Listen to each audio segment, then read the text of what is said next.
Hi guys, back again with another setup video, and this time around we're at Suzuka in Japan. This is a classic track which is amazing fun to drive, with fast sweeping corners really testing your car's chassis. You have to approach any race at Japan with a certain level of discipline. If you overdrive your car here, you'll almost certainly end up losing time, because each corner at Suzuka leads into another corner, so you'll need to keep your racing line super accurate.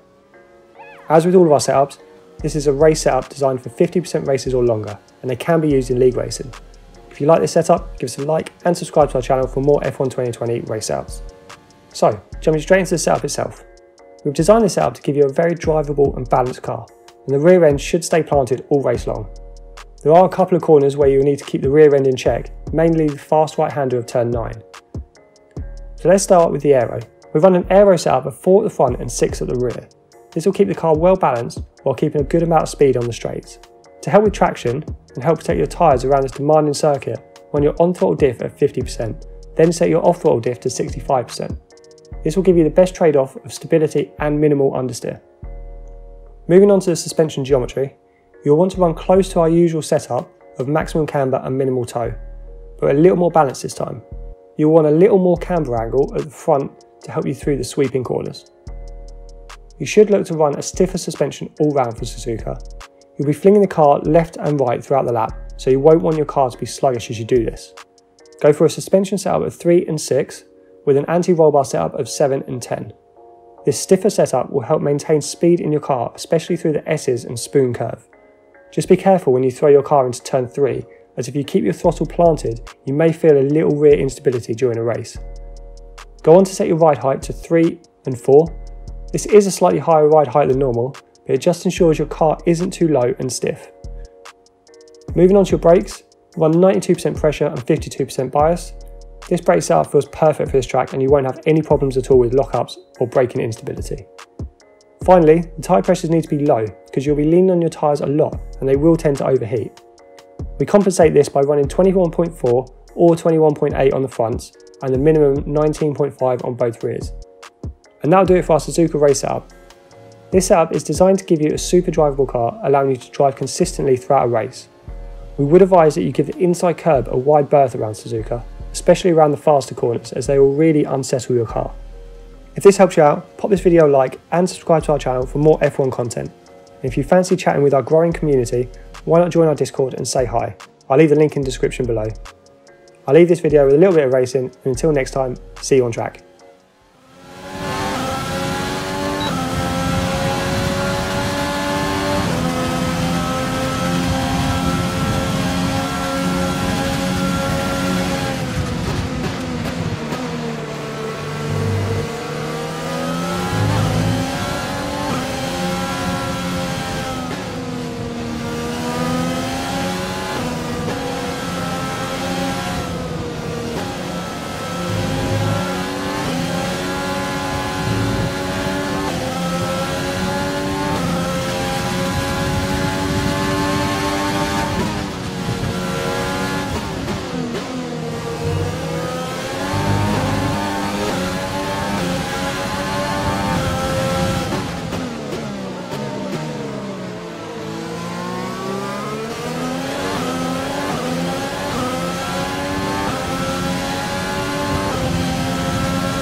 To run in this engine mode much longer, we're about a lap over target. Drop down to mix too soon.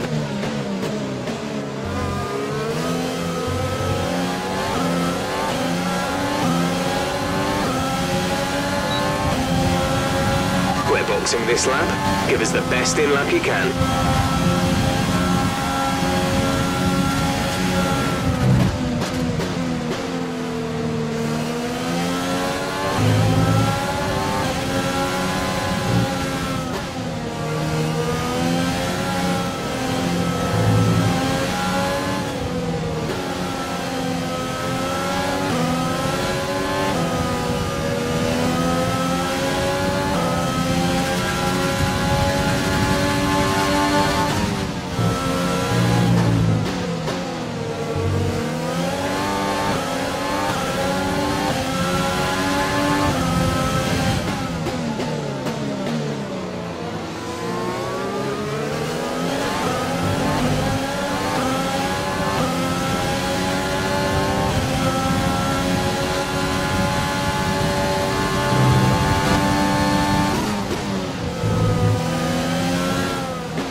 There's 5 laps of fuel remaining.